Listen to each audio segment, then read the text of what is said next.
We'll show you how to use the rUSD liquidity bridge to transfer your rUSD from Polygon to Binance Smart Chain.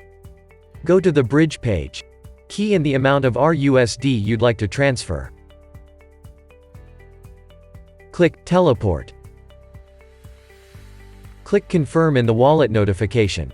The minimum rUSD amount to transfer is 100 rUSD. It may take up to 60 minutes for the rUSD transfer to complete, and sometimes longer when the network gets congested. Go to the main asset markets page, connect to the Binance Smart Chain network. Let's say you would want to take an opportunity to stake your assets for some cake rewards.